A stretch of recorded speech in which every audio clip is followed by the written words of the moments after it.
Hello everybody, welcome to episode 20 of the World of Brickfilms podcast. I'm your host, William of AW Studios. Joining us today is my good friend and co-host, Sean Willis of City Penta. Hello. And joining us again is Rafael of BlackSmith Films. Hey guys. Hey, welcome back. Finally returned. Yes. You've been on a 1 year absence. Yeah, 1 year absence. It's been that long? That's crazy. Yeah, it's surprising, alright. Yeah. So yeah, this serves as a reunion of sorts. How many episodes has there been? 20. Wow. That's awesome. Wait. That's really weird. 20 episodes? I'm 20. Dang. Because I thought it was kind of big milestone. I wanted to kind of mark it by kind of like having an episode 1 reunion of sorts. But yeah, I thought that because previously you were the host, that we could have a kind of like just ask usual questions. Cool. Yeah, cool. So when did you actually start brick filming? I'm not completely sure like exactly when, but I have vivid memories of it. I first started, I think, in 2011, and it was because my friends were into it, and they were part of Bricks in Motion for a little while, and they were making Brickfilms. And I kind of watched their videos and wasn't like too interested in it, but I thought it was cool. And then after a little while, I kind of just got a little camera. It was just a normal camera you take pictures with. And I would just scroll through and just kind of like almost slideshow it and just take pictures. And then eventually I joined Bricks in Motion, I think in 2013. I'm not exactly sure. But after that, I got into watching like Smeagol and a bunch of other brick filmers that inspired me, and that's kind of how I started. So yeah. And Cool. So who did you know who was on Bricks in Motion at the time? Was that Builder Brothers? Yes, that was Builder Brothers. They lived like 5 minutes away from me, so yeah, it's pretty cool. That is cool. Yeah, except they don't do it anymore though, so it's kind of not cool. Yeah, I always tell them. Are they officially out of the game? Yes, they are, which is sad. Shame. Yeah, I always want to make a video with them. We were starting to make a music video together actually recently, and we had like huge sets. It was gonna look amazing. Everything is awesome, and we were gonna have so much going on in that video. It was insane. But what happened was he kind of fell through because he stopped making music videos and altogether stopped filmmaking, and he was the head of the project, so he was doing all the music. So I was like, okay, yeah. It's kind of that's a shame to hear that they're officially out. Yeah. I mean, Stopped filmmaking altogether. yeah, he's older now, and he's focusing on a career in I think it's computer science or something. So I think he has a job now for that. So he doesn't really have time anymore. I think that's what's the case. Is there much in the way of what was that film called that they were working on for a long time? Is there any like The Squire and the Scroll? footage that they could share eventually? Yeah, The Squire and the It's just Scroll. an unfinished project. I was actually partly thinking of finishing that project for them, but there was so much unfinished work, and like the script had to be overhauled, a lot of it at least. I think it was the second half, and they had the first 10 minutes done, and it was 30 minutes, and then they had actually the first 20 minutes done of animation, but the second part, so it'd be 3 parts, right? Each 10 minutes, it was 30 minutes. No, they had the first 5 minutes done, then the next 5 minutes was almost done. It was really close. Then the next 10 minutes of animation was done, but none of it was edited at all. And there was tons of green screen, tons of music still to be done. There was tons of stuff. And then the whole last 10 minutes, which was the most difficult, like huge battles and stuff, was not done at all. So I was just like, nah, I'm out. I can't do this. Yeah, it would have been really hard to do. Still like to see a compilation of what was done if they decided to make that. If you want, I actually can text him and tell him that, because he'll probably release it. Because at one point when I was thinking to doing it, he said he was going to release it, but since that fell through, he might just release all that he has now, and I should ask him about that, because I know a lot of people were looking forward to it. Yeah. So if you would ask him, that would be really cool. No, I could convince him to get it online. So yeah, I think I'll probably get the first 5-10 minutes online. I'll ask him for you, especially. Well, this is a productive podcast already. Yeah, get another brick film out just from this podcast. Yeah. our ulterior motive. We just get people on here to convince them to release that's stuff. why you wanted me on. Yeah. I guess I was about to ask, who were kind of like your biggest inspirations when you started out? Oh man, that's a hard one. Like I said, I think it was Smeagol at first, for the first year or two. And then it was Brotherhood Workshop for a tiny bit when he was making a lot of those Lord of the Rings videos, because I love Lord of the Rings. Then once he started branching out for the Lego Group and other stuff, I wasn't as interested in his stuff because of the fact that there wasn't as much like storytelling, and like I loved his parody videos of Lord of the Rings and like funny gag reels and stuff, and just I like those kind of videos a lot. So he inspired me to make a few videos with Clayground and stuff.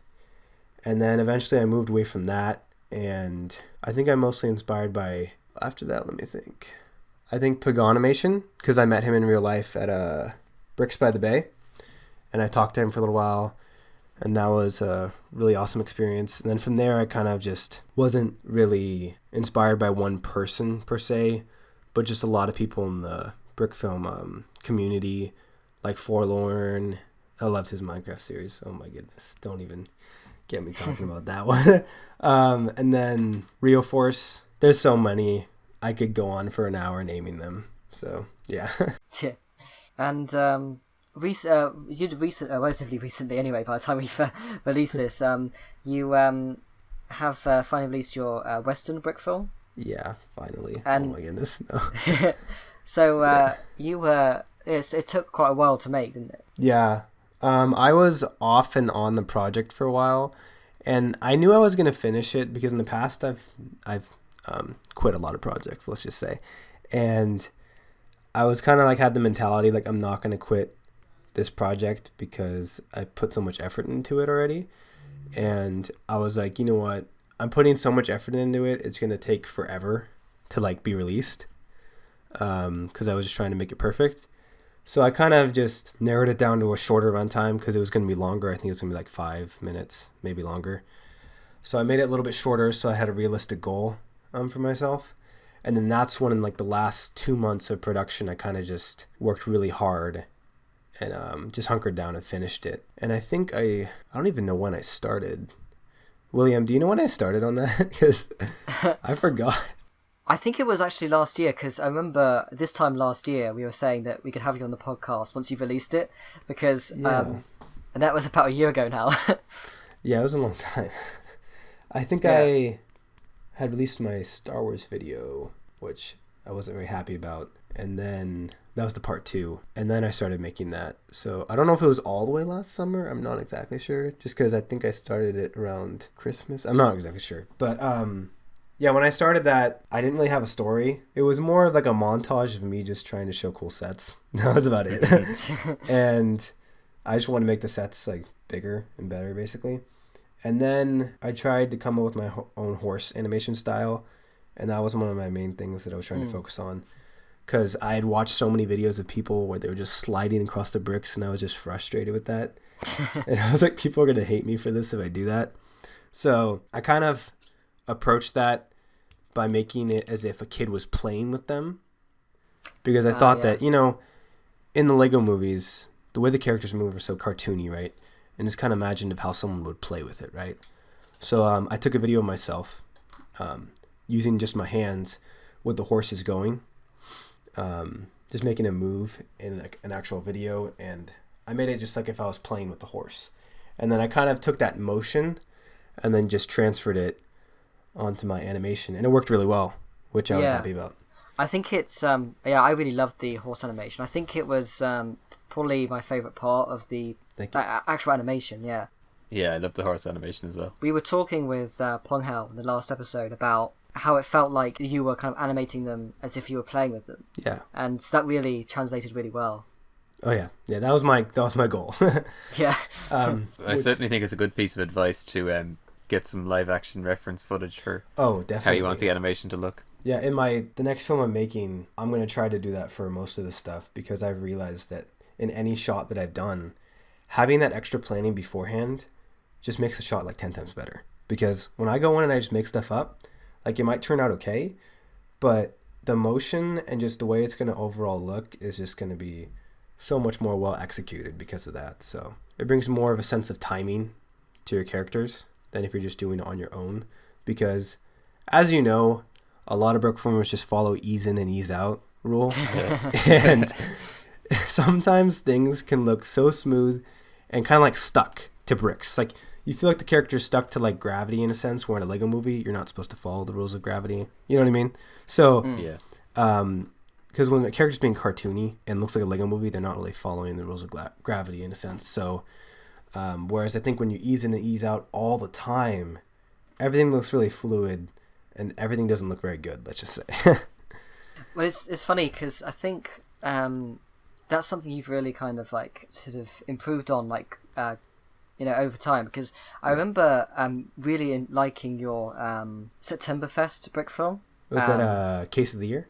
Yeah. And it was kind of funny that once I looked back at it after looking at like your more recent stuff, I realized there was a lot of like easing in and out. Yes. And apparently, I think I tried to kind of emulate that style originally, just like really smooth, because I thought that was like what you're supposed to do. And it's appropriate in like certain parts. I think it depends on the scene. Like if you're having action, it's uncalled for. Like it's just gonna look horrible. Yeah. And I think like now after seeing that, and I've looked back at that too, and I've noticed that, and a lot of my videos had that. And it was partly because of the Fancy Pants tutorial, ease in, ease out. And his looked better than mine, of course. Like, he uses it very well. And I think a lot of us, when we think of ease in, ease out, we kind of think we have to take more pictures than we actually do. You know? Like, you think it's got to be really smooth. Whereas I've seen even in, like, Silly Penta, like I've seen in your videos, you kind of, like, do have really big jump between frames. And it looks amazing. Like, it looks like the characters are actually conveying like emotion and feeling. Whereas when you're kind of thinking that you need to take more frames to something to be smooth, it makes everything look grounded and very like smooth in a sense, but not alive, Yeah, but I mean, I do use the principle. Yeah. Like after a very large jump, there will be a couple of frames where it slows down, and that makes the large jump look good. But yeah, I guess I'm not doing it across the entire movement. Yeah.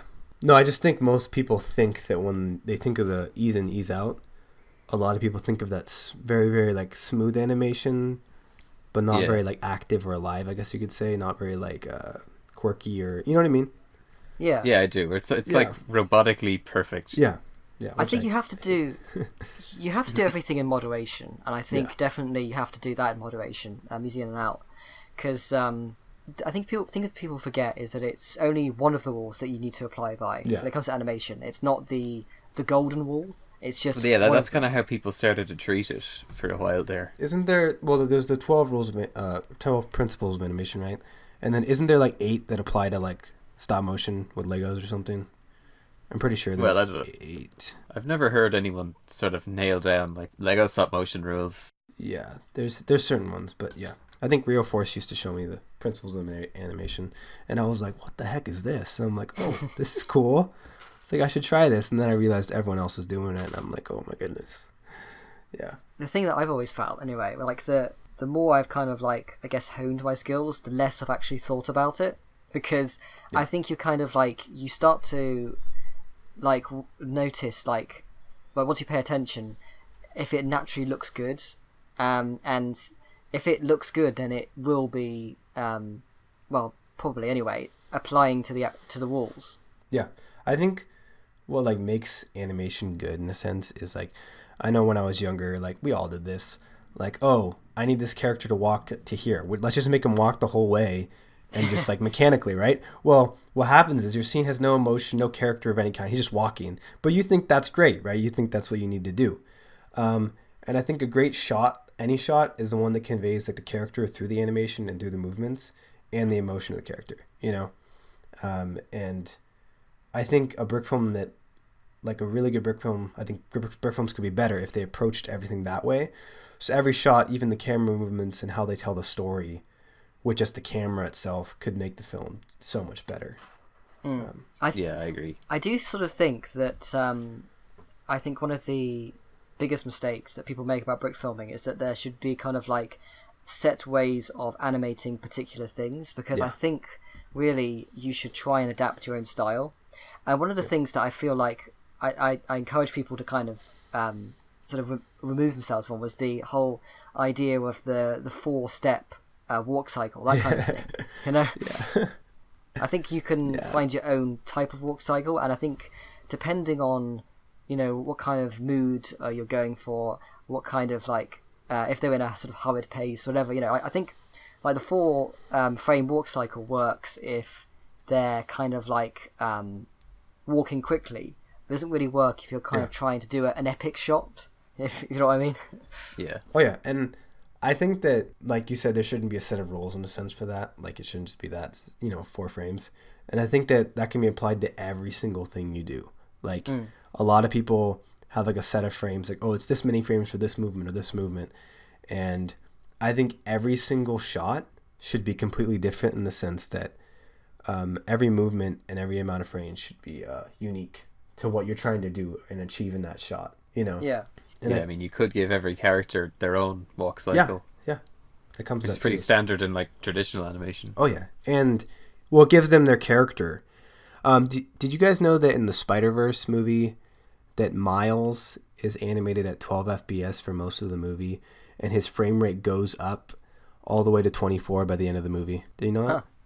No. It's because his character is like very like not fluid at the beginning and like unexperienced. And so they use that to their advantage by the end of the film, when he's accepted like he's Spider-Man and everything and his powers and all stuff, and he's like good at it. He's 24 frames per second and he's catched up with all the other characters. It's really interesting. It's kind of like a way of expressing character development through animation. Yes. Yeah, that's really cool. No, it's just cool because it shows the way he progresses and the way like his experience progresses through the movie. You know, because at first he's just this kid that doesn't know anything about his powers or how to use them. So he's very like, they do that with animation by making him very choppy and like more cartoony in a sense, I guess you could say. Whereas the other characters are very experienced, they're very smooth and calculated, where he's not. And then once the film progresses all the way to the end, it's really cool to see the transformation of him, not just in his character and the storyline, but also with the animation. Yeah, they're thinking about how to use the animation as part of the storytelling. Yeah, which it makes the film so much better. I really need to see Into Spider-Verse, because I haven't actually seen it. And I've heard so many amazing things about it, and yeah, I need to see it. Have you seen it, Silly Penta? I haven't actually. It's really good. Yeah, it's very unique. I think they did a good job. One thing I did notice from the trailers was that compared to everybody else, Miles Morales did look like he was much choppier. And I could see that was kind of like his character. Yeah, if you watch the trailer, you can easily tell. Yeah. Like, it's weird because if you were just watching it, you wouldn't you would realize he is, but you wouldn't connect it to the other characters. So you wouldn't actually think of it unless they told you, because you're just like, oh, that's just the way he's animated. But then you don't realize that he's much smoother by the end of the movie. So. That's actually really cool. Did you have any more questions? Yeah, actually, I was I guess related to what you were saying earlier. I was wondering, do you do a lot of like storyboarding when it comes to pre-production? No, I don't. Oh, okay. I have done storyboarding once for one video, and that was my Lego Ninjago video that I won. It was the Rebrick contest, and so my friend actually storyboarded for me because I hate drawing. Like, I like it, but I don't have time for it. With like all the other parts of the process. So if I'm gonna do any storyboarding beforehand, I'll just write it out really detailed, or I'll take like pictures with my camera beforehand. That's about it. Or like I said, I don't need storyboards that much if I'm taking a lot of reference video, at least for myself. So yeah, I don't usually do storyboards, but I would if I thought I had enough time to do it. I'm guessing you spend a lot of time setting up the shots in camera. Yes, for me, that's my main thing, is that I don't start animating until everything's in the right place, or it's what I imagined it to be. Otherwise, I'm kind of like, this is just going to look, I'm not going to be happy with it, you know? I could totally tell that from the Western video, where every shot seems like it's been, worked on. Yes, I took several camera angles with that shot and just kept moving the camera around until I found something, because I was finding that I couldn't, see all the buildings, because I didn't have I didn't have a 360 of like all the buildings. It was just like, I don't know, it was like half of a rectangle of buildings, So I had to angle the camera in a certain way where I could see everything. And I actually, in the background of the first shot of the film, there's a church of some kind, and that was not built at all. That wasn't supposed to even be there. But I had the shot, and I was like, I like this angle, but there's nothing there. So I literally just threw it in. And then I was like, hey, it fills it out, that's fine. So that's what I do. I kind of just build the sets. Like, I find a camera angle and then build the sets around the camera angle and say, like, hey, I like that. That's what I usually do with my shots. I love layers of buildings in Brickfilms. Oh, yeah. Certainly makes the world seem more alive. Oh, yeah. I'm going to try to expand on that in my next video, because when I was making that, I didn't really want to spend any money on buying bricks. And a lot of my bricks weren't sorted very well. And so it's hard to find stuff. But now I'm sorting all my bricks by color, but by a mix of color and piece, not exactly. So I can find everything. And then I want to create, like you said, more layers of buildings in my next video, just to make it more like expansive and seem like you're actually immersed in the world. Yeah. I'm quite surprised to hear that, though, because I totally thought it was a very brick-linked brick film. Yeah, with all the like brick pattern bricks. It was, yeah. No, I don't think I bought any bricks. Wow. That's pretty cool. I might have bought like one or... No, I don't think I did. I don't think I bought any. So you've actually got a pretty decent collection of Lego already then? Yes, I have not like a huge amount, but I have a lot of like basic bricks. And a lot of black, gray, mostly. So I'm trying to build up on like more of tan colors, red and brown, because I'm making a ninja film next and I need more of that. I don't want just every single thing gray. It's going to be like, no. Yeah. I think brown is one of the best colors to have. I ended up having to buy a load of brown for a commission project, and I'm so glad I have them now, because I just use them all the time. I love them. I mean, it makes sense. I mean, it's wood, so... Yeah. I think what really could be benefited in set design itself is just not making flat walls.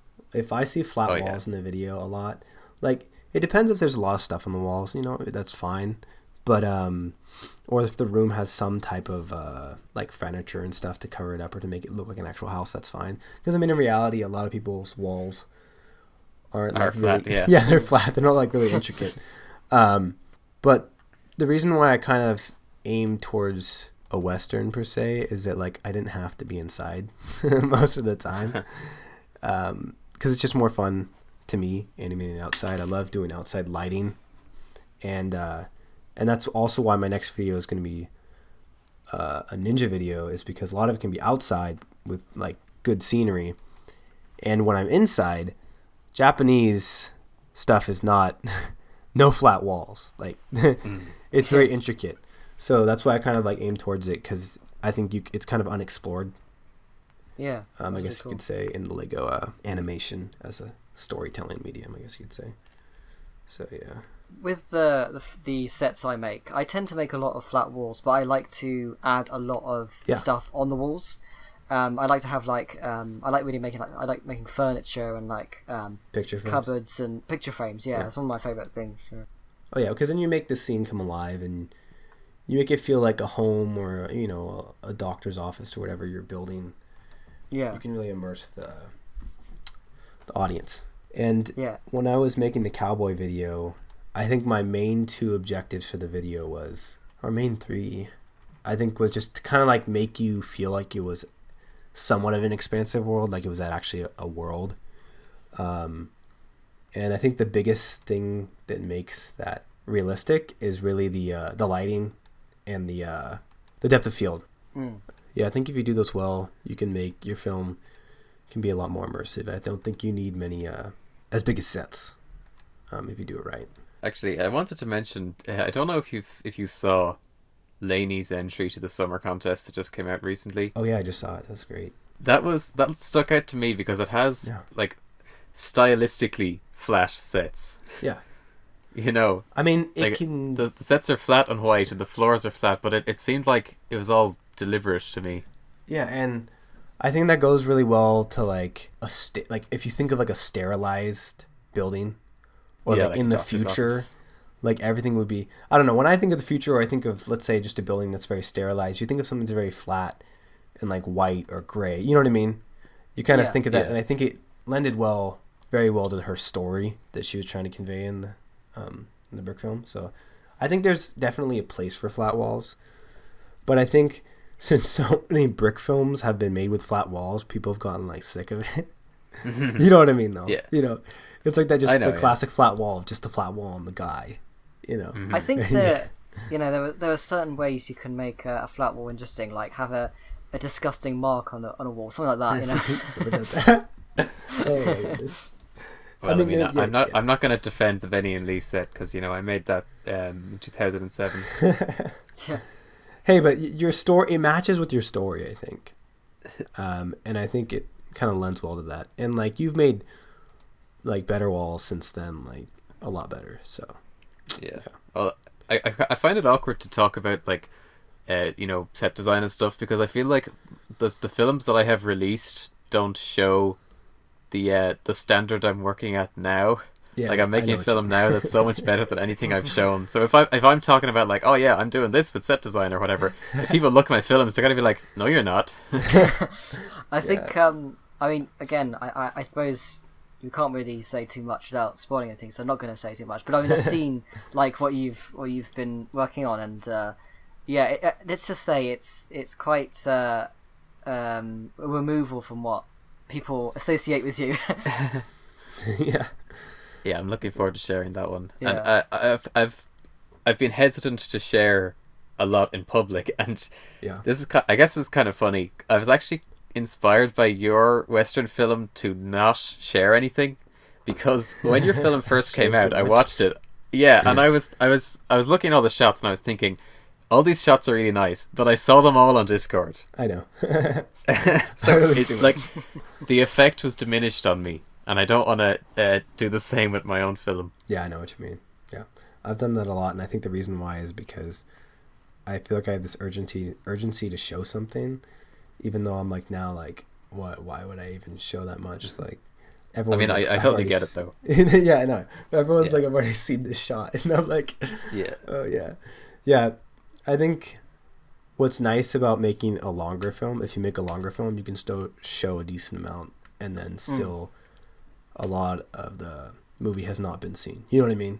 So like you can reveal, like if I'm gonna do something, like my next film, I'm probably just gonna, if I release stuff, it's probably not gonna be actual shots, more so than behind the scenes, because when you get a behind the scenes picture, you can kind of see the set and stuff, and it's just cool seeing the behind the scenes process, but you're not gonna actually see the like shot itself, you know. So the shot could look totally different, because like lighting, camera angle, everything makes a shot look so much different than an actual just a wide shot of like a set above it or something. You know what I mean? So I think in the future, if I do release more stuff, I'll probably make a behind the scenes video or something. Generally, I think I've done it, so I do it less and less often now with like sharing stuff. But when I was making Ant-Man Episode 5, I really wanted to kind of prove that this was not like Ant-Man Episode 4. That, you know, like, because I think between like, you know, Episode 4 and 5, I feel like I've really sort of honed my skills a lot in like set design and cinematography and stuff. I really wanted to kind of prove that, you know, this is not like what you've seen before kind of thing. And also as well, I think I wanted to kind of like show that I actually was working on it, because it took like well over a year, and you know, I think when you're working on a really long project, I think you kind of want to show that it's being done. Yeah, you want to remind people that you actually are working on it. Yeah, that's partly how I felt while I was releasing stuff. And then afterwards I was done. I was like, man, this is not as long as I thought it'd be. And I'm like, I was like, man, should I do this or make more? But yeah, I get it though, because every time I finish a shot that I've been spending some time working on, I immediately want to share a frame with everyone. Yeah. But I have to hold myself back now. Well, it's funny because a lot of people that, let's say they have more time, or they're not as like a perfectionist as like us, you know, or in general, they can just make Brickfilms faster. Though by the time we release a shot, they'll release a whole video. You know what I mean? And you're just like, dang it, I want to be like this person. Like I want to release more, you know? But I think you have to find like a middle ground.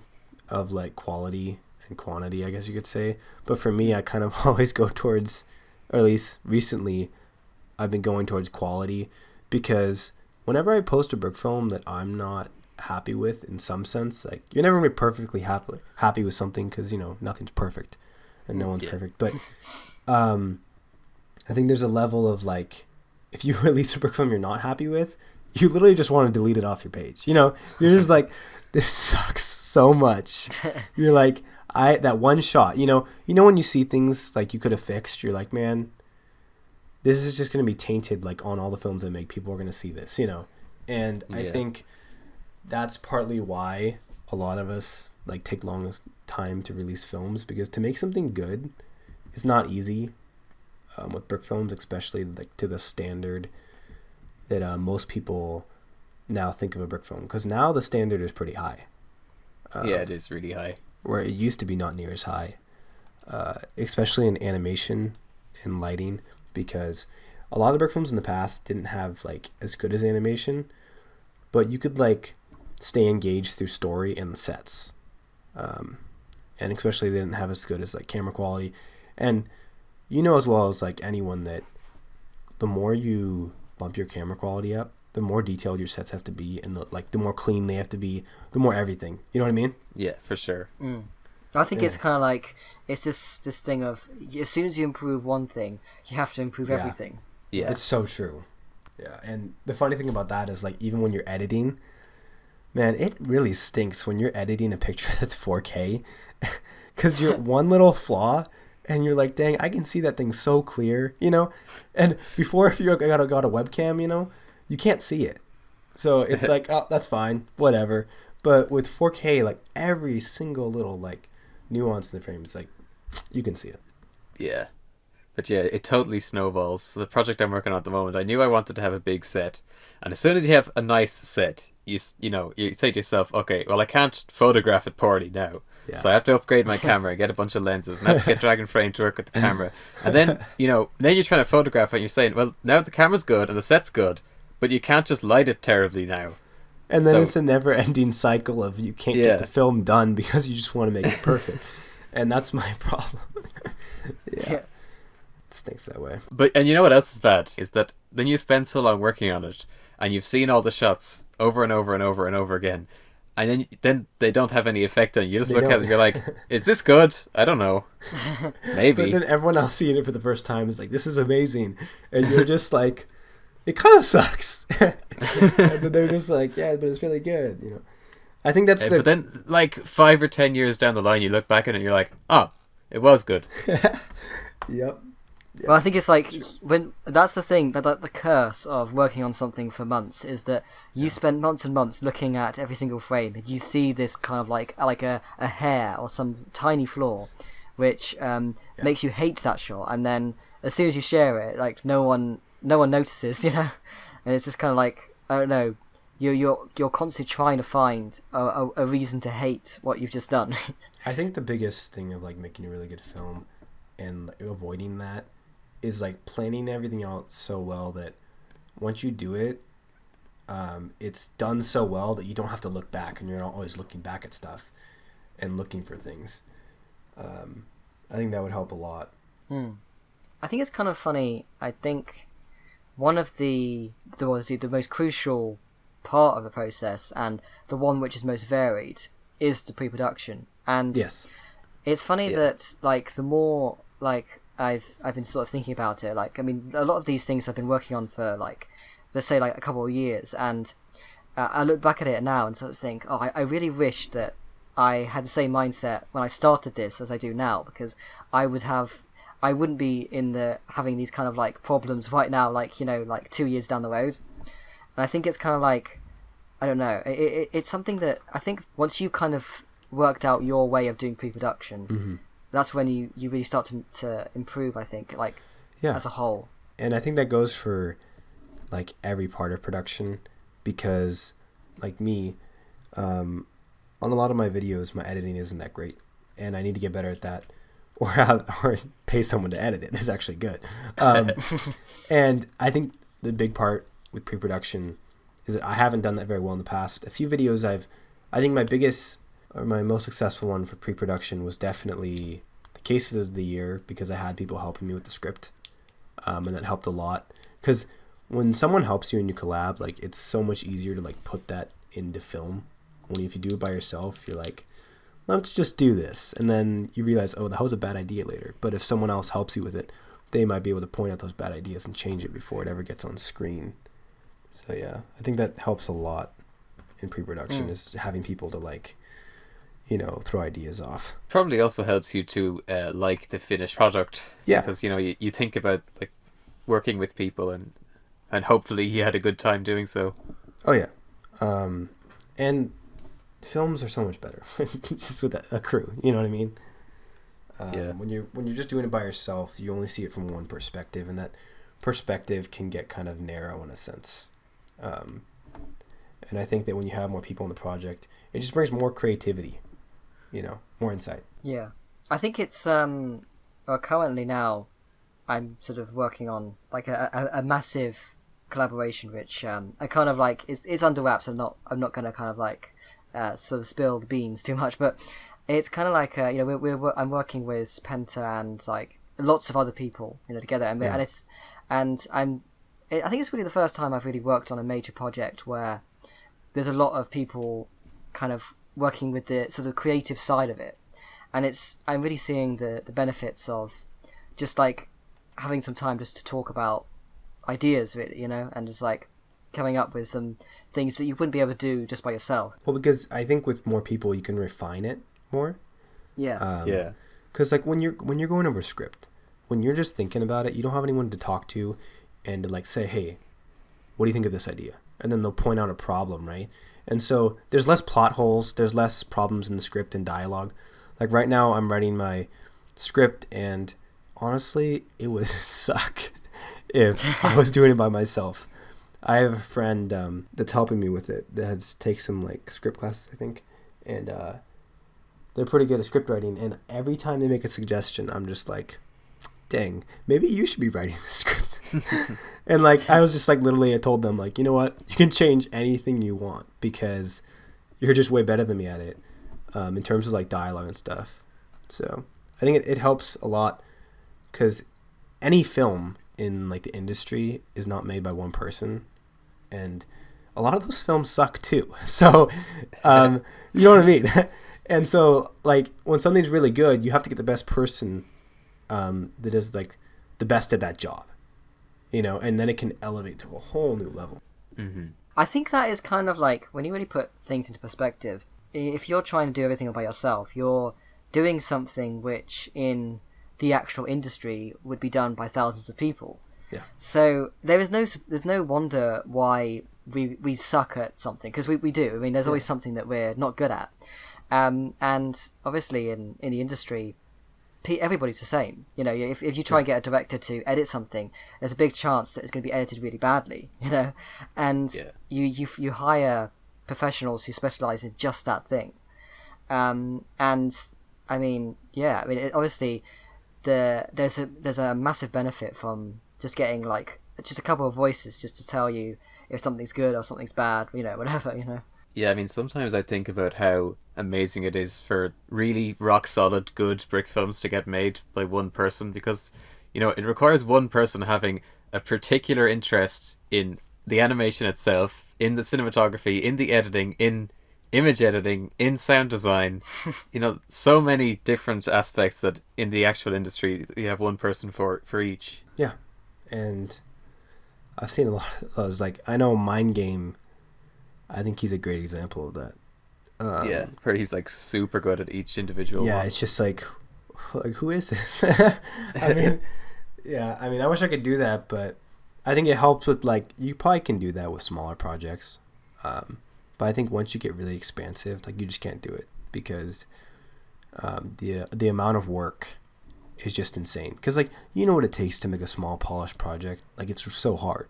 It's not easy, especially if it's like really polished. And so if you make a big polished project, like you need more, you know, more help. Well, I think what's really remarkable is just having the actual interest to make them all that good. Yeah. Mm. you know, it's easy to say that it's theoretically possible to do so, but it's very rare to find somebody who's really interested enough to get them all to that level. Well, yeah, and it takes so much longer too, not just because of the fact that you're just one person, but also because if you're bad at it, you got to learn how to be better at it. You know, and that takes time too. So it's like, it takes ages to learn something. Yeah, you got to learn how to do it better. And the nice thing about having people also helping you, you can take more time, like putting more effort into the set building, or like, you know what I mean, other parts of the process that will make it really good.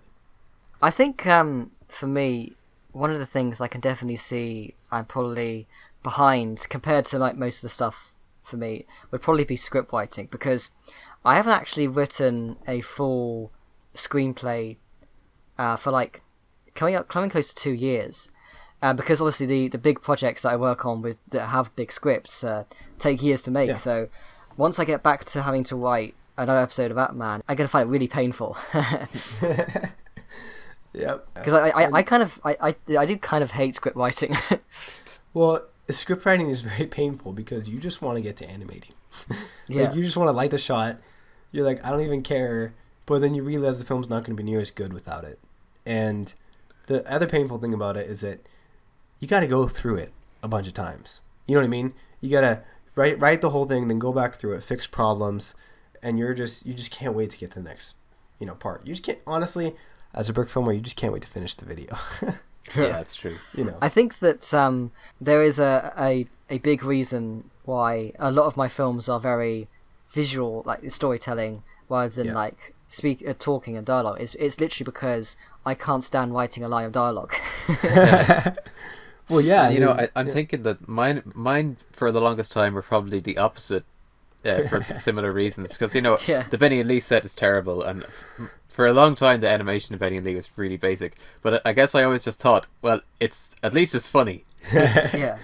You're just like, at least I don't have to do tons of animation, I'll just make it hilarious. I mean, it is funny though.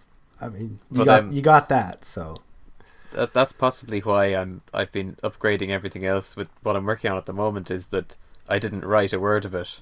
So yeah. Probably because of that reason I'm focusing on the sets and the cinematography.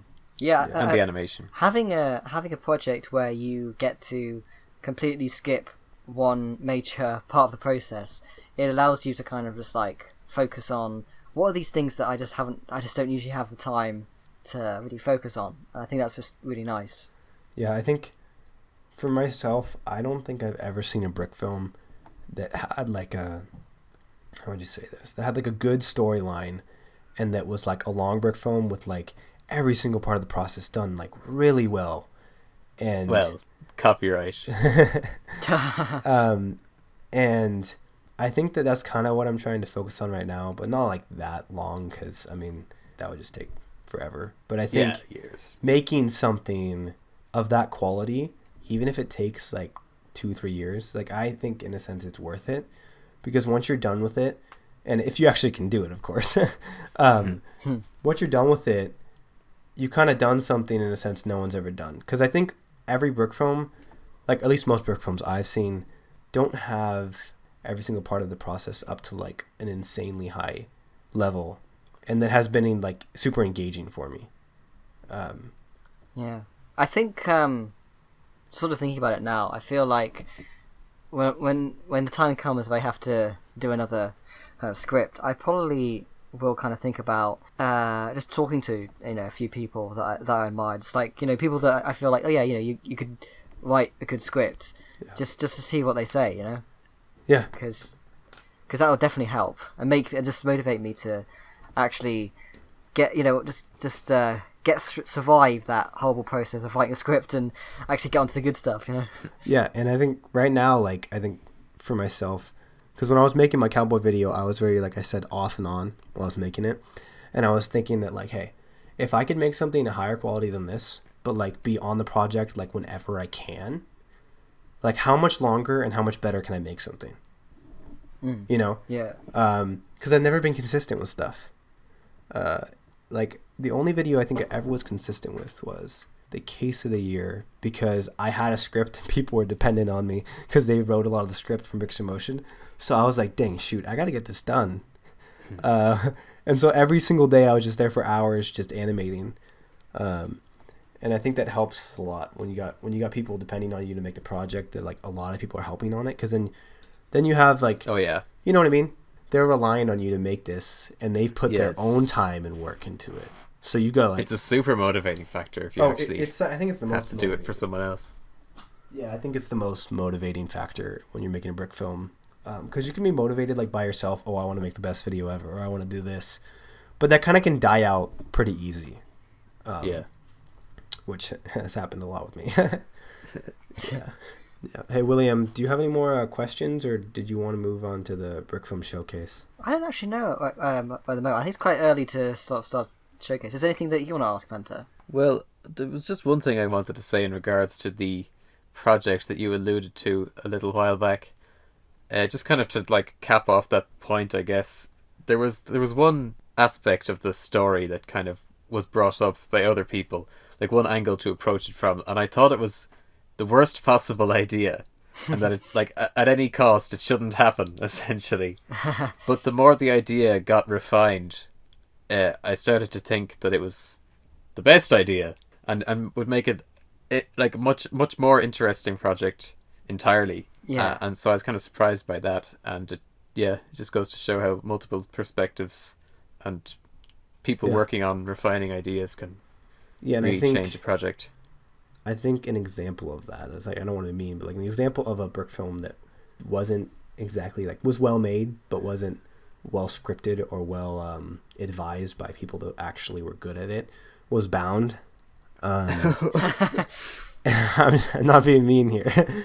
The film technically is like really good, you know what I mean, but like in terms of like script, I felt like it was just not engaging, you know what I mean?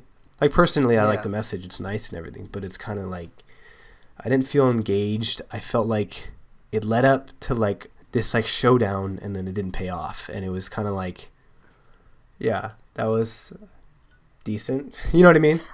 I was I was disappointed when it started becoming very goofy, because I think like the first like 10 minutes kind of were, it was this really kind of like serious gritty film, and then all of a sudden they were kind of like referencing how they're Lego, and it kind of all just went a bit. I mean, it is it's a great piece of art in a sense, but of course it has it doesn't know what it is. Yeah, like I've certainly heard complaints over the script and tonal inconsistencies. Yeah, the film doesn't know what it is, and I think that even the creators didn't exactly know what they were going for. And I think, like Greg, like if he was to make it now, it would be so much better, because I think he's learned and he's way more experienced now than he was. I think I think it's a very clear clear sign that, you know, sometimes you can spend so much time on a project really honing the skills and making something that looks really good. Like I mean Bound, I mean, it is technically, you know, a really masterful work. Oh, yeah. And I think you can really see that a lot of work went into that and a lot of time. And within that time, you've still got the original script that you had years before. Yeah, you didn't refine it as much, yeah. Yeah, and I think I remember him saying that he actually wrote the script when he was 15, and I think it does show. You know? I mean, as far as I know, it was written in 2009, I think. Oh. Yeah, it 10. definitely shows. I mean, the film's amazing still. I could never make a film as big as that unless I had like an insane crew and stuff and bricks. But it's still amazing. But like, that's what I was saying about like, I haven't really seen a brick film that like captured all like the points that I would want to see in a really good film. Let me think of a really good film. Like, I don't know, Gladiator or some, like, you know, Lord of the Rings or something that's like very well made. Like trying to imagine something that was made like really well. Like the story's good, the plot's good, the animation is amazing, you know, and it pays off like everything in the film, you know, and I don't think I've ever seen anything like that. I mean, for me, hey, if Bound had more action, man, I would have been okay with that. I would have been like, you know, I'm willing to kind of let go of like maybe some of the script's mess ups if it was more exciting, you know?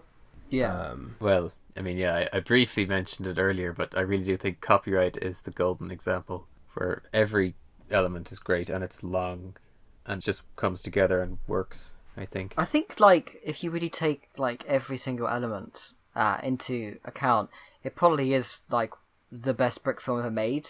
Like, yeah, I've said that before, that it's objectively speaking the best brick film ever made. Oh yeah, copyright. That is amazing.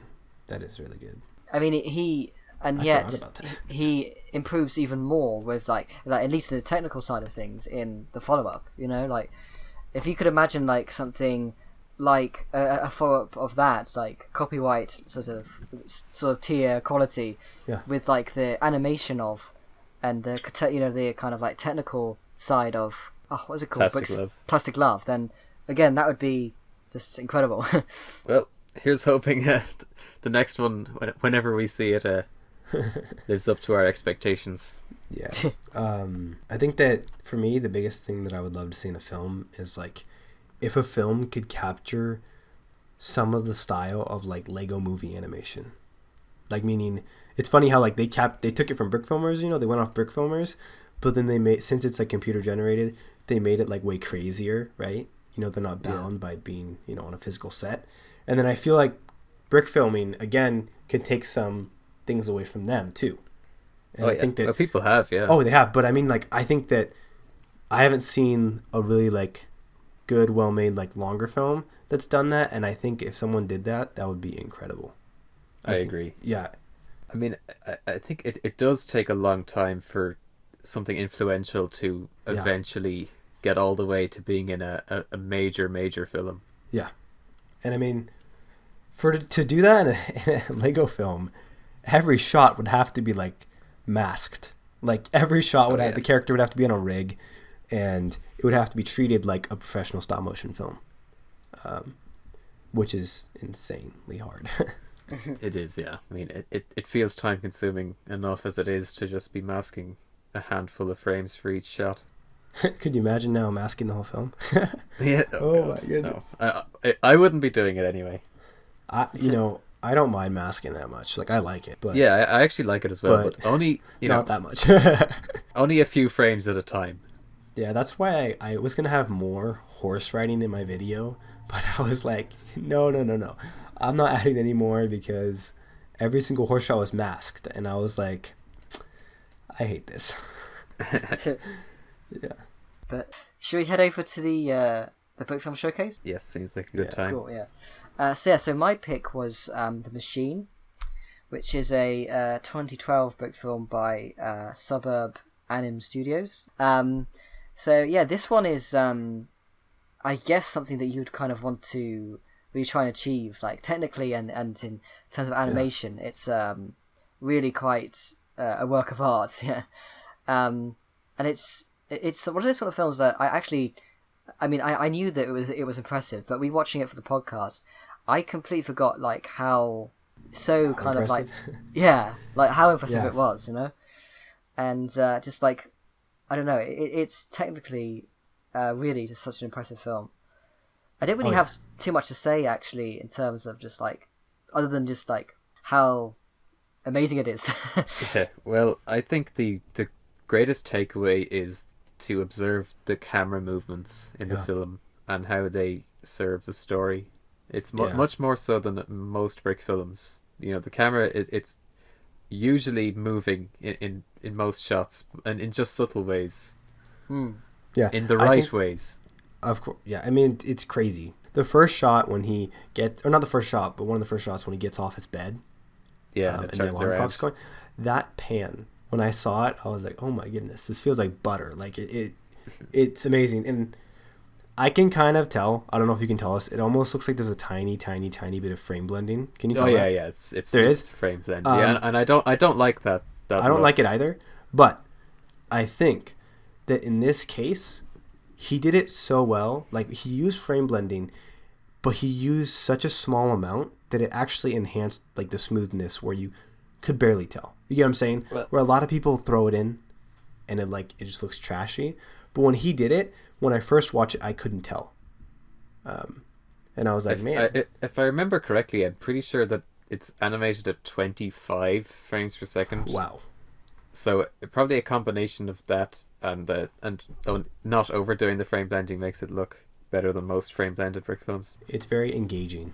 But you know what's good about good thing about the frame blending, I think, the digital camera movements don't stand out Yeah. compared to everything else. The one thing I was really, or not, well, another thing that I was really surprised with was the visual effects for 2012, like in the setting, were really good. Because when I was watching it, like you can see how foreground elements are in front of the visual effects, you know, and the visual effects are behind it. But like you have to like cut out layers and do all kinds of stuff while the camera's moving and stuff. And that is very difficult. And I have not seen that. There's a good behind the scenes video for the film, actually. Really? Oh, I haven't seen that. Yeah. But that surprised me. Definitely worth a watch. And I was like, wow, that's really impressive. There was a lot of work done with multiple plates of things moving into the one shot. I love the, like, was it like the coffee at the end? Oh my gosh, that's amazing. Actually, I was actually interested to hear what your thoughts are on, like, the very bit, the end where he kind of, the tongue. What do you think of that? Wait, the what? He's talking about the tongue at the end. Did you see that? Oh yeah. And that was funny. It kind of almost takes you out of it, but since there was like digital eye movement before, I think it's fine. Like, I think it's funny. Yeah. I mean, looking at it now, I think it is actually quite well animated. If there was more of that in the film, it probably would distract me. Yeah. The coffee looks fine on his lip. It actually looks like it's like part of the film in a sense. The tongue looks a little cartoony. Fake. Yeah, it looks fake completely. But it doesn't matter. It's Lego. Like, what I don't know. I think there's enough digital going on that it doesn't stand out so much to me. Doesn't take you out of experience.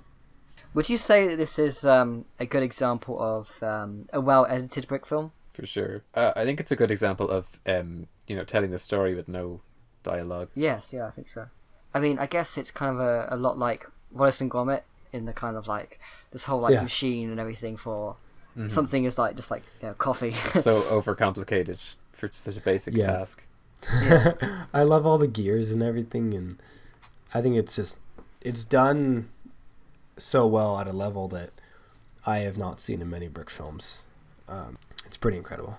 I mean, I could never get fed up of the whole like thing in films where it's this overly elaborate sort of kind of almost ridiculous machine where and you get to see every single like step how it does this stuff. I mean, I absolutely love that kind of stuff. Yeah. It's hilarious. Once you get to the end, like when I was watching it, I was expecting like something like amazing, and when I just saw the coffee, I was like, "Are you serious? Like, you did all that just to like?" Because like, can you imagine making the film and like you made all that just for the coffee? Like, it's kind of funny. It's great. Yeah, I think it's funny how like such a simple concept can be such a good video. Yeah. Yeah, but that's a good thing. Is because it's a short film with a simple concept, you can put so much effort into all the minor details. That's true. The set has so much effort put into it. Yeah. Who wants to go next? Penta, you got it, or? Yeah.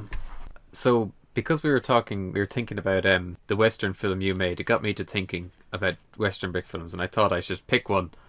And then I realized that I didn't know that many. And really the only like big one I could think of was America Outlawed. And I kind of didn't want to force everyone to rewatch a 36-minute film. Yeah.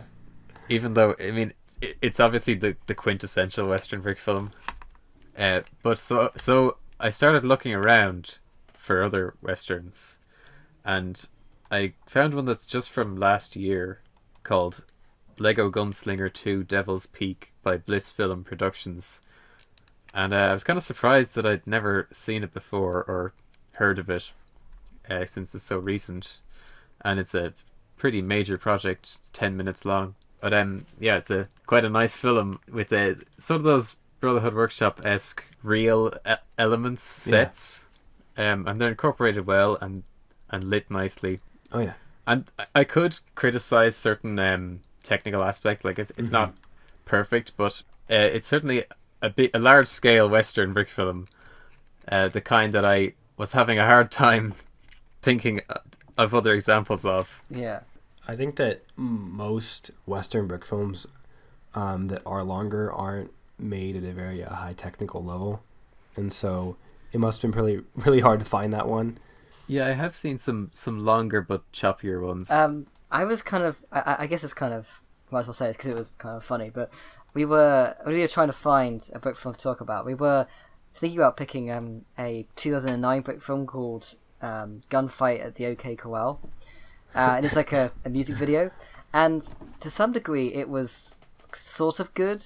Like they're like shots, certain shots you think, oh, this is really good, but then it would be followed by a shot where you kind of think, is it? Yeah, you're like, is this good? I think it's worth watching too, but I think when you compare it to this, and this does a lot of very similar things, but with much better results, I think. Yeah, it does. I love the train. Yeah. I just like cowboy films that are on trains. I don't know why. It just makes it like 10 times more exciting because most of the time you guys just got guys just shooting at each other on the ground and like duels, gun shootouts, and I think that it kind of like brings a sense of adventure in the video, and it makes the video longer but also more expansive. Yeah. And I think that's what it makes it like a lot better to me because of that. Yeah, I think that the train sequence is super impressive because you need so much scenario. Yeah. Every shot has to be a new setup. Yeah. Because the train's always moving, obviously. And I don't think you see many train scenes in Brickfilms. No, it's hard. I think it kind of forces the film the plot to kind of constantly go forward. I think, like literally and kind of figuratively, as opposed to trains. So it's and great. Who wants to build like 30 sets? Like, you know what I mean? Yeah, just for a 5-second shot. Yeah, like let's just do a train scene. We'll just build like a whole world. I guess it kind of reminds me in a way of the last 10 minutes of The Lone Ranger, the film, which I actually really love. It's like one of my favourite kind of like films that everybody hates, but I absolutely love it. And I think like my favourite part, by far the best part of it, is the end sequence of the train, and you can't really go wrong with a fight on the train, Yeah, No, train you can't. sequences make most things better. I've also always loved train levels in video games for some reason. They just always seem to work nicely. You just love wrecking people with trains? That's violent, bro. Not with trains, but on trains. On trains. Yeah, that's cool. Yeah, I think the other thing that the film does well, like you were saying, was the lighting. Like the whole time it seems like it's actually outside. And I think, the rocks and the actual like materials lend well to that, I guess you could say. I think that I think that it feels hot, like the lighting. It makes it feel like a desert, Mm-hmm. And I think it works really well. I think it's lucky that the majority of this film is set outside because that lighting kind of is consistent throughout the film, and I think it does have a few problems in. I think it's like an early scene in that like office room where it's lit like it's outside, but it's really not. It kind of. That's true. Yeah. Yeah. I think that some videos, I think this was in Brick Bro's older Western video. I'm not sure. I have to go back and watch it. But I've seen a few Western videos and just films in general that are outside. Whereas like when the animator or whoever's making it thinks of like a hot setting, they like make the shot way too yellow. Do you notice that? And yellow looks artificial. Yeah, it looks artificial where it's like, guys, if you step outside, the whole world isn't yellow if it's sunny outside. Like it's, the saturation is not that high, Yeah. So yeah. I think it takes you out of it. I think you kind of, I guess you associate with the white balance. You kind of want to go more on the orange side for if it's like a hotter kind of location, and if it's cooler, I think it has to be very minimal though. Yeah. Like enough where you can like tell, and I think the biggest thing is like I think how bright and how many like where are the shadows is like the biggest thing. Yeah. Because that's what it's like important in real life, right? I mean, if it's like 12 o'clock, the shadows are, pretty sharp usually. So I think it just depends on your time of day. Yeah. The way like how bright it should be, like what color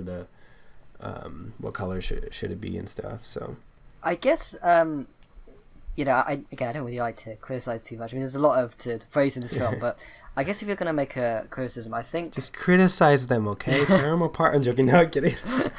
I think it relies a little bit too much on digital effects digital effects. Yeah. Yeah. Like in particular, there's that scene where the train falls, and then there's that massive explosion, and it came across as really kind of cheesy, I thought. Yeah, it did. I mean, it didn't take you out of it that much because a lot of stuff in the video is cheesy.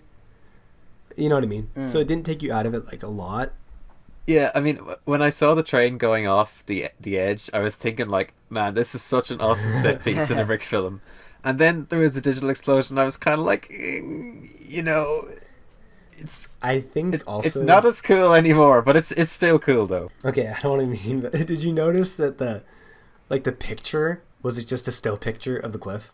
Like the cliff they went off was just one big picture. Like the I mean, I did notice that the train was like digitally shot, and I didn't mind that so much because obviously it'd be super difficult to rig that. But it would be super good if you had the digital train go off, but then once it touches the ground, like if you could merge it into real footage, then and honestly, you can make it work. They could have used like cotton balls or something because that would have worked with the landscape. Yeah, and I think that would have worked better. True. And like, just put a lot more light on the set in that area. I would have had that really grounded look. It would have. The scene has. For me, it didn't take me out as much because of the fact that a lot of the video was not practical visual effects.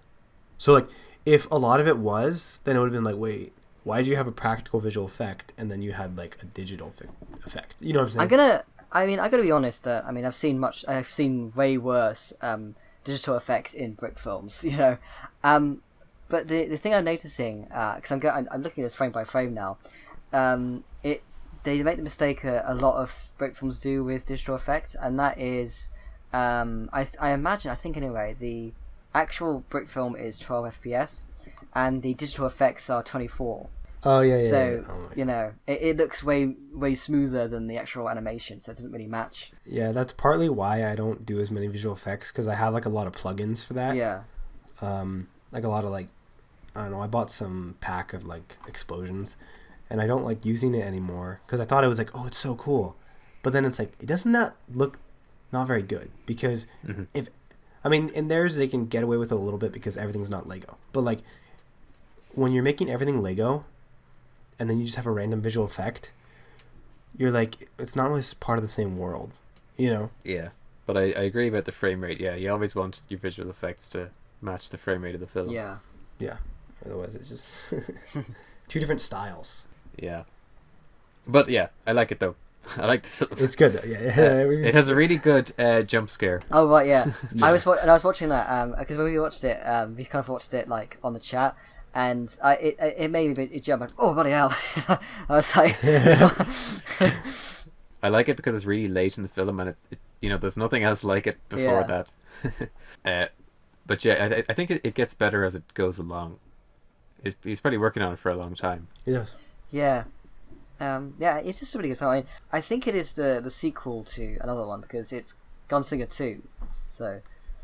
Yeah, I'm gonna have to go back and watch the first one now. It's a sequel? Yeah. That's cool. Did we want to move on to the next one? Yeah. Okay. So I picked the oven, and the reason I picked the oven was because since I had come back to the podcast in a sense, like since I was like on the first one, I picked the oven because that was one of the first Brickfilms that I had seen, because Smeagol was one of my first people that inspired me, and that's why I picked the oven. And also when I came back to it, I picked it over Unrenewable because Unrenewable is probably used all the time. And also because it didn't, like, they both have a lot of visual effects, but I liked the sets better in this one. I really liked how it made it look like he had a mansion like inside, and I love the red carpet. I loved his fridge. That thing looked like Dane looks good. Did you see that? Yeah. The fridge, that was amazing. And then what was the last scene? Or no, the last scene. When he's going towards the door, he looks outside and you see the roof in the background, and it looks so good. Like for back then when he made this. When did he make this? It was like 2008. 2009. The digital effects in this don't take you at all out of it, except the first one. I mean, everything's CG in the first one, but I don't know. I just really liked it, and I liked how he made it a poem, and no one ever makes Brickfilms that are poems, and it it was interesting that it was actually engaging. When if you think of a poem in a Brickfilm, you'd probably be like, it's not engaging at all. You know, I don't know. That's what I really liked about it, and that's why I kind of picked it. Yeah, it was a really strange time, 2008, 2009, when it seemed like set extensions, like digital set extensions, was the way of the future, and now it looks kind of cheesy. It's kind of like, you know, I guess, like 2008 and 9 is kind of like the Brickfilm equivalent of the mid to late 90s. Yeah. In terms of like special effects, because everybody thought, oh yeah, you know, we have we sort of have technology, so we're just gonna use it for everything. But I was young then, and you know, looking at these brick films by older people like Smeagol and Nick Duran at the time, you got the impression like, oh, when I'm older and have the money and the know-how and all that, maybe I'll be making brick films with digital set extensions and digital smoke or liquid or whatnot. And now I'm looking back at them and I'm kind of like, those effects look cheesy. I'm thinking of the liquid and non-renewable as well. Oh yeah. It's nice that you actually brought up the oven, because I feel like, because Unrenewable is like by far his most like well-known brick film, at least within the community. So it's nice for good reason. Oh yeah, of course. Oh yeah. Although I'm kind of wondering now, if somebody like, you know, finds brick filming now at this stage and sees stuff, how likely is it for them to see Unrenewable? Not very likely at all, I don't think. Because I know a lot of people that watch brick films, but there's no way they know what the heck Unrenewable is. I mean, it's because there's just so many. And Smeagol, since he doesn't make films anymore, like Lego videos, it's hard to like fall upon it, you know, unless you're going into the archives and stuff. That is true. The best way to get people to see your old stuff is to make new stuff. I actually kind of hadn't really thought about it until this point, but I guess there is a kind of almost dilemma that I hadn't even thought about. It's like, when I started brick filming, you know, Bricks in Motion, the forums, was still by far the most, like, the biggest, where the community was. And since it's kind of, like, gone down, you know, through the years, I feel like, obviously, our Discord is, like, our main hub, really, for Bricks in Motion. So yeah, it is. We don't really talk when new members join. We don't really that often kind of have a chance to go, oh yeah, you watch this, watch that. Whereas I feel like with Bricks in Motion, maybe you did come across other stuff more, because you know you'd see these like well-known people on that would talk. Like you got Penta, you got you know Smeagol and stuff. You'd see them on the forums, and you'd want to check out their stuff on their profile, and then you'd come across their stuff. Like now, a lot of the people you sort of talk to, you don't necessarily even know what they've done, you know? Honestly, it's kind of sad, because when I first joined Bricks in Motion, it was more active. And it kind of had this magic, in a sense, for me, like, surrounding it, where I was like, this is so cool. And, like, when you go on, like, I kind of miss the old chat. Like, just talking to everyone and stuff, and, like, talking to Smeagol and, like, was it Sloth Paladin, I think, and like talking to just a lot of people about filmmaking helped me. And I think that there's a certain dynamic where like when you get in Discord, you're kind of afraid to talk to everyone sometimes. Well, I think there is the whole thing of I'm really glad that a lot of the stupid things I said on the old chat will never be seen. Again. Oh my gosh, yeah. That's a kind of thing I like. That's the positive. Yeah. But I think that it's kind of like, I'm glad that I joined the community when I did, because it is actually, even though it's like 4 years ago now, it is kind of like things have changed since then, you know, quite a lot. And I feel like if I had joined right now, I would have missed out on that kind of the end of that kind of era, you know. You would have missed out on a lot of it. Yeah. There was a bigger sense of community as a whole, in a sense. But now I think we have a bigger sense of community not on Bricks in Motion. So, like, meaning there's more people that just talk to each other, like, on Twitter. And, like, it's, like, a bigger brick film community in a sense, but not as personalized. You know what I'm trying to say? I think that people, I think less and less of, like, oh, yeah, you know, he's from Bricks in Motion kind of thing. I think more now it's kind of like we go from one thing to the other. Like, I spend quite a lot of time on the Brickfilm Day Discord as well, you know. And I think also is because there's a lot more websites, you know, like Brick-a-Brack and like Brickfilmers Guild. Like there's a lot more resources and a lot of stuff other places, sorry. But like on Bricks in Motion at that time, most people would just go to Bricks in Motion. You know, that was like the number one place. Like, hey, where do you want to get your webcam from? Look on the resources forums, you know what I mean? Like all that kind of stuff. And I used to do that all the time. But now, like, I go different places because, like, of course, I'm upgrading my equipment, but also because it's less active. Like, there's not the same crowd doesn't hang around in a sense, I guess you could say. Yeah.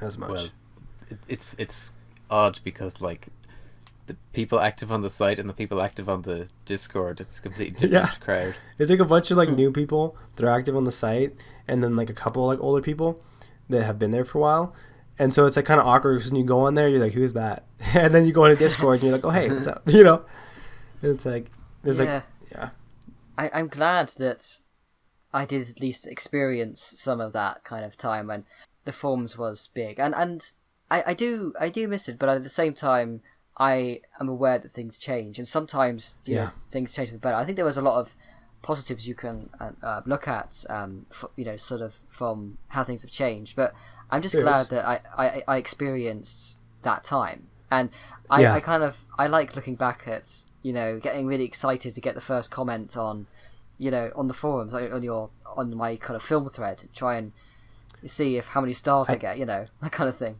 Yeah, I think. Also, like, during that time, there was more of a personal connection in a sense. I know in that time, that's where I developed a lot as a brick filmer. Like, I went from just being, like, horrible to, like, being pretty decent. And I think it's because of, like, so much help and, like, more personal it was. Whereas now, I think it is, like, meaning if you'll go on, like, Discord and ask questions, like, people answer them most of the time. Or if you ask people, they'll answer them. But, like, back then, it kind of was like you just post in the forum, like, 10 people answer you. On how to do it, and then you're like, guys, why are you all conflicting answers? Like, you know what I mean? But it's like it was just great because you had so many people answering your questions, like giving like thorough explanations, and like now they will, but not near as many. And it's like you'll have a film that will come up and no one will comment on it. You know what I mean? But since there was less films then, and I think there were more like less films but higher quality, I think. And now there's more films, a tiny bit lower quality in a sense. And maybe they're not just lower quality. Maybe we just have way more films, and that's why we see more lower quality films. But I think just now there's so many more films, like I can't watch every single one. You know what I mean? Like I can't comment on all these. And I think so what kind of happens is people don't even comment at all because they're like, there's too many. Yeah. That did happen, yeah. So it's a big cause of that. Whereas it used to be like I could go through and comment on every film. Yeah, I mean, I do think it's kind of bad, but I definitely don't comment as much as I should on Brick films, and it's just I think it's a lot of it is I do kind of feel, at least for this podcast, when it comes to contests, at least I get to talk about a lot of them then, because if I didn't have this, then there'd be a lot of films I wouldn't comment on, you know, and I feel like I don't know, somehow with the forums when you had the whole like thread for Brick films, you would see more people that you wouldn't usually comment, you know, like I would always comment on most Brick films, like sort of for a while, but I just don't do that now, you know. And I think as well, I don't know, if it always felt like more special when you got someone outside of like the YouTube comment section saying something, you know. It's true. The what was it? I was wondering about the website. Is Bricks in Motion ever gonna get like overhauled in the sense, like, are we gonna ever update the site, or? Well, because I I was just wondering, like, for myself, I don't mind that much because I kind of like the way it looks kind of brings back memories, and like whenever I go onto Bricks in Motion, like I'm going on Bricks in Motion, like there's a place in my heart, you know what I mean, for Bricks in Motion in a sense, because like there's so many memories tied to it. So when I see the same Bricks in Motion I've seen for so long, like if they change it, it's gonna feel a little odd. You know what I mean? Yeah, I've always felt like that would You're like, be this is something I wouldn't like to see in a. You're like, I would kind of like to see it. It's been the same way. Yeah, you're like, I kind of like to see it redesigned, but then you're like, no, because then you're like, it's not my Bricks in Motion. You know, it's not the same one I visit like every couple days, and like, you know what I mean?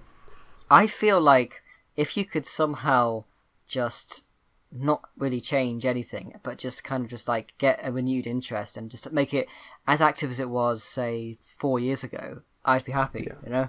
Well, I tried to view everything sort of realistically rather than like wishful thinking, and I just think that Discord is where, you know, community activity is at in the current it's day. easier. That's okay. It's just so much easier. Like, you can be on your phone on Discord and you can be chatting with people. Like, it's so much easier. You can advertise your videos on there. You know what I mean? I gotta say, I do not miss you know, the whole thing of, you know, when I try and go onto IRC chat on the phone, and if I try and get like, when you go away from the tab and it would be closed, and you'd lose the entire conversation you had, and if you have a dodgy internet, you just keep getting disconnected, and yeah. Well, that wasn't made for phones at all. It was an absolute nightmare to try to use it on a phone. Put it on desktop mode, you know, on your phone. It wasn't really, like, not designed to be used post like 2004. Yeah. Well, great chat about the oven. Yes. Yeah. Seriously. I guess though, really, kind of to wrap it up, that conversation about, I think it's like what I'm seeing now is kind of like an early nostalgia. You know, it's kind of like, you know, you look back at these sort of things with sort of rose-tinted goggles, and yeah, I'm glad that I experienced that kind of end of the kind of like height of mixed emotion, but yeah, at the same time, I'm happy with the way things are now. You know, I think things are. I mean, I'm always trying to say this on the podcast because I'm always trying to kind of enforce this kind of like positive vibe, but I do genuinely think we're in a good place. Yeah. In brick filming. I mean, we're getting a lot of good brick films every single year, and I think it's like we have a good amount of people still helping the community of like people that are first, you know, starting out, and I think it's expanding. Like, we're pushing boundaries every single year, like Brickfilms, and I think like you said, it's going in a good place. Yeah, I mean, I do also remember constantly thinking, oh, there's not enough good brick films being made, and now I kind of feel like it's the opposite. I'm feeling like, oh, I just don't have the time to watch all these good films. You can't keep up with all the good ones anymore. Well, you know what the other thing is too? I think the big issue is more of this, is that good brick films, it's hard to find them in a sense because there's so many videos out there. So like, I'll find a decent amount of good brick films, but there'll be like some good brick films that are so unrecognized. Like, take Unbridled Mischief, for example. Like, the amount of views on there is like nothing compared to so many other videos that are like just recreations of like Avengers Endgame Captain America fight. You know what I mean? It's like the videos have like 3 million views, 10 million views, and they have no creativity whatsoever. They're just copies of stuff. You know what I mean? It is kind of interesting to see how, like, there are a lot of like brick films that get billions of views, but then the core community have like no idea what they are, and yet like we're still talking about Unbridled Mischief. So I think there is kind of in a way, we are kind of like a community that generally really doesn't care about like the views. Like, you can have something that has like 400 views, and it's like people people think of it as being like it'll be remembered, like the best brick film of, you know.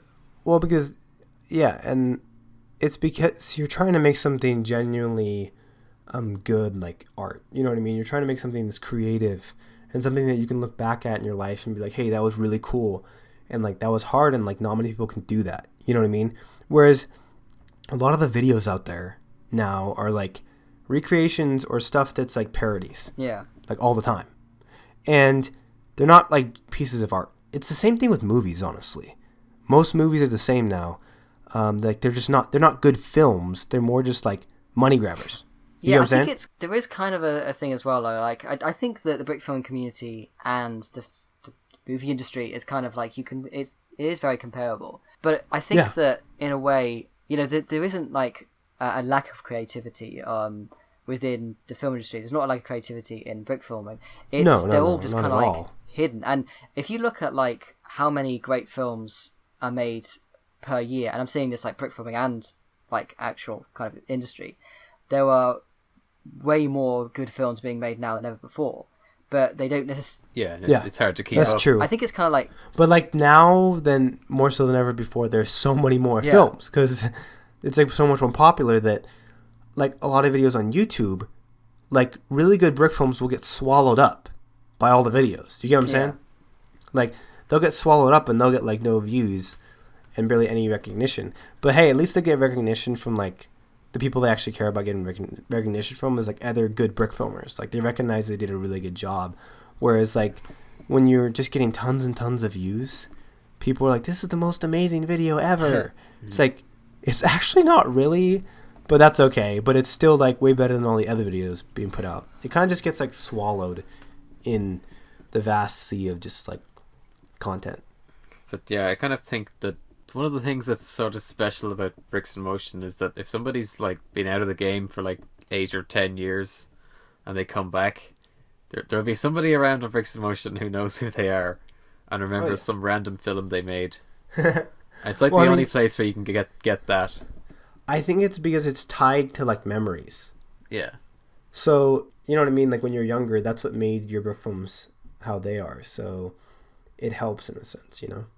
And like nowadays when I go on Bricks in Motion, there's so many videos that like, it's great. Like I love people making videos, but the problem is there's so many, I barely remember any. You know what I'm saying? Like it's hard to remember a lot of them. Yeah, I can totally understand that. I guess in a way, the one thing we don't have that makes us comparable to like Hollywood is we don't have a really stupid awards ceremony that kind of reinforces that these like videos with millions of views are the best films of the year, you know? Well, Brick Filmers Guild, well, they got stuff. I'm joking. I really like the Brick Filmers Guild Awards is really important to have in the community because, you know, you need something like really central and widespread that recognizes quality. And it's nice because annually. Whenever that comes around, like each year, there's a lot of brick films that I haven't seen. Oh, yeah. And I'm just like, wow, this is epic. Like, okay, subscribe to this channel. You know what I mean? And it helps you too as a creator because you can see things and you can learn things off like really good brick films.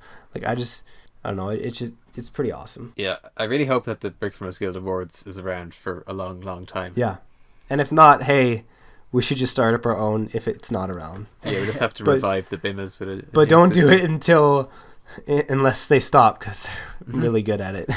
Yeah, they have that lockdown. Oh yeah. I do think that in a lot of ways, you know, Hollywood should really be looking at us, looking at the big film community, because we have actually a good structure in terms of award season, and you know, like kind of the films that get recognized. Because in the end, yes, you get brick films that get millions of views, but within the community, you do have the video, the brick film with 400 views will be recognized as the best brick film, you know, of the year. And that you don't necessarily get that with Hollywood, you know. Yeah. Of course, they're trying to balance it to keep the Oscars event being a widespread, like, you know, get a large number of views. Well, it's like, can you imagine an indie film like being really amazing and it would never get near like the Oscars? Most likely, you know what I'm saying? Yeah. Like, whereas in brick film, like you said, 400 views, not very popular. Maybe it's not even, you know, it's not a high budget, of course. It's a brick film too, but like. Compared to a lot of other brick films, maybe the guy doesn't have as near much Legos or anything, but he just made a way better film. And it could get recognized if he submits it. Yeah. That's nice to have. Yeah, it's nice to have that. I mean, it really motivates me, actually. Like, you know, when I'm trying to improve some certain aspect, I'm kind of thinking like, man, it'd be nice to get nominated for a BFG award for this aspect that I'm putting the effort in to try and make better. Yeah, I love whenever one of my films gets in Brick Films of the Month, you know? Yeah. I'm just like, yes, I did it. Okay, I passed, you know? It's like... For years and years, that was like my goal. Like, it was like, I one day I want to make a film that gets like Brick Film of the Month. You know, and for ages I was sort of thinking like, oh, maybe this do it. And like, no, it's not quite there. And then when Outman Episode 5 got the February Brick Films of the Month, I was like, what? My job is done. You're like, we're tired. No, yeah. I'm always happy about that because then I'm like, you know, I met at least a good standard You know? I mean, I'm at like I think it's I love that idea of kind of being like, you know, I'm at this sort of place right now, like a where level, where I this is where I wanted to be 3 years ago, you know, and that's nice. I think as well, it kind of like you almost have like a mental list in your head of these are the things that I want to happen in like within my brick filming, like the Brickfilms. I want a certain like name to kind of like sort of like my films kind of thing, and then you know you get like a comment from that person and you think I've done it. I remember one time it was a huge highlight on Twitter. I posted like the video of my horse running, and David Pagano commented, and I was like, this is amazing. I was like, that made this whole video worth it just for him commenting on that one little scene.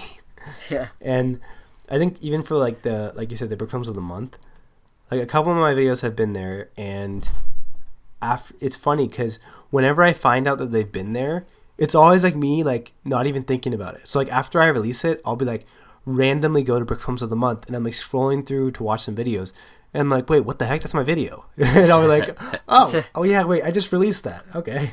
Yeah. When I was making Parallel Panic, I had the thought in the back of my mind, sort of like, I'll know that this was a success if it gets nominated for some BFG award, and if it gets featured on the set bump. Those are kind of like the two things I had in mind. Like, you know, this is pretty long and wacky, interesting film. Like, maybe it's possible, and it managed both, so I was very happy with that. That's awesome. You know, I haven't been on the set bump in so long. Well, it kind of is. I don't think it's offline yet, but it's over. Yeah. Oh, huh. I think they've kind of like archived their articles, but I don't think they do anything anymore. It's just. Well, it's still. I think it's still online. Yeah. So it's not exactly an archive. It's just it's still there. Although I'm pretty sure that everything is saved on archives.org at least. Yeah. One of the things that I think is always good to keep like going is to have non-brick film content within the brick filming community, kind of like stuff like I guess like podcasts and just like the Brick Films Guild, stuff like that, which makes it more expansive. It shouldn't ever just be brick films. I think there should always be like discussions and you know I think there should always be a place where you know particularly good brick films are recognized. You know, I honestly love the podcasts. Like, thank you. Yeah, the podcasts are amazing. And like listening to like, wait, we had Forlorn, right? Didn't you have Forlorn on here? Yeah. Yeah, I love that podcast. And I also like the Brick Filmers podcast too. Yes. Guild, I love those. Those are good too. And I think I've actually listened to more of these podcasts. I don't think I've listened to like the last 3 of the Brick Filmers Guild. I just forget. Oh man, wait. Oh dang, I haven't listened to like 6 of them. Well, hey, I got a lot to. Oh wait, Michael Hickok's not listening to that one. Oh, it's really good. You should definitely it's good. I'm kidding. I think I actually listened to that one. Hey, I used to be obsessed with Michael Hickok's. I'm not gonna lie. His pizza film. When I was younger and I was watching that, I was like, man, how does he make all these characters run at once? And then now I'm like, yeah, it's okay. But I used to feel like this is like the holy grail, and then now I'm just like, it's yeah. No, but his appearance on the Brickfilm Guild podcast, I've seen it mentioned a bunch of times where like people who used to like maybe hate on his stuff, I've seen them say like, oh, you know, I heard him on the Brickfilm Guild podcast and he's a really nice guy. No, he is a nice guy. The thing is, for sure. I've always felt this way with Michael Hickok's. He always just seems like the most kind of like calm, wholesome kind of guy, you know? Yeah. And that's always why I've always been kind of like hesitant to criticize his stuff because, you know, I think his stuff is. I've always kind of thought that his stuff is decent, you know. And I've seen his stuff like behind the scenes stuff with him in, and he seems like genuinely passionate about what he's doing. He is. So yeah, I think he is. I think he is a genuinely like wholesome guy. Yeah, I mean, it's just a style that like I necessarily wouldn't do, but it's still like good. You know what I mean? Yeah. But like I think he could like make like really really good videos, even better than he is. But I mean, his is a channel, like it's his job. You know what I'm saying? Like if it was your job, you got to put videos out, man. And it's crazy how many he puts out. Like that's actually decent. Like the quality that they're at, like they're still like good. You know what I mean? But like they're released frequent. and I couldn't do that. Like, no, because I would go so crazy. Like, I have to make everything like so like, I don't know. I just take too long. But I feel like his stuff, there's enough interesting stuff in there that the people who like really hate on it, they're I think they're more kind of thinking of people who like are emulating his style, not as well. Yeah, and I mean, for a little while, I was somewhat like annoyed with the videos because they're kind of somewhat the same, but I think it was just a while ago, and like I see the reason why he's doing it, and he has to get videos out, but like, I think that now they're a lot higher quality than they used to be. Yeah, I agree. Because he's just gotten, you know what I'm saying? He's gotten so much better, even like somewhat recently. That they're just at a certain higher quality. I mean, I don't watch them as much, but I barely watch any Brickfilms anymore. I saw the one he most recently put out, and I could really tell that, like, you know, he put a lot of time into that one. It was a noticeable step up. I kind of just like how I think it was the latest pizza delivery film. I just kind of like how surreal it was. Like there was so much like kind of just like interesting concepts like throughout it, and I do think that there were some elements we hadn't really seen from him before. Like I liked the kind of, there was more of a cartoony element to it. Well, he's refining his work. He gets it refined. You know? The stereotype of his work would be like, oh, a high angle all the time, which it used to be. But in the most recent pizza delivery film he made, the camera angles are, you know, interesting. Well, I think he's, like I said, I think his work is more refined than it used to be. And I think that's partly because now he probably has Dragon Frame, where like he used to not have it. I don't know how big of a difference that would make fundamentally.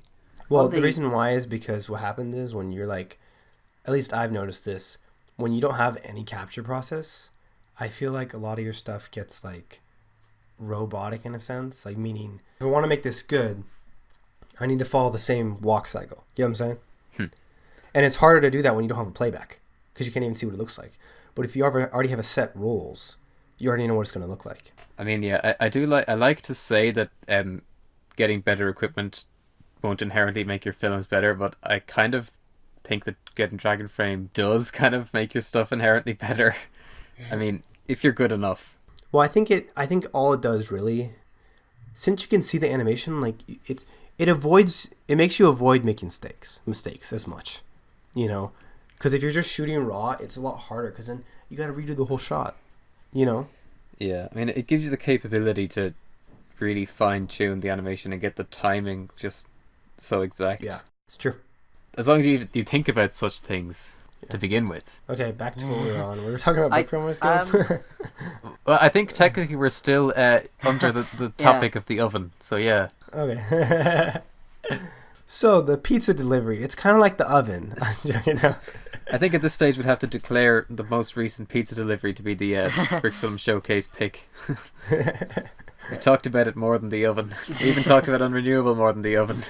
That's kind of true. Sorry, Smiggle. Yeah, I guess in a way we've had quite a good episode, I think, here. Yeah. Long. I think so, yeah. I think we've reached this sort of natural end already. Yeah. Yeah, so let's drag it on for another 20 minutes, right?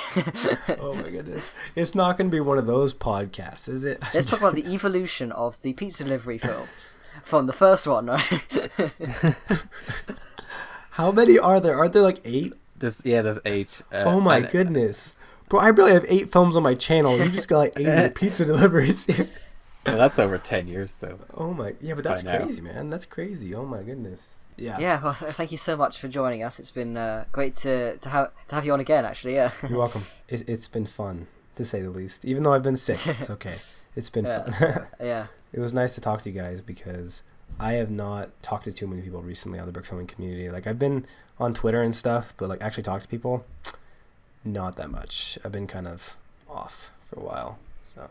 Well, yeah, it was great. It was a honor having you back on the show. Yeah, in a new context. Yeah. So yeah, thanks. Okay. Bye. Bye. See ya.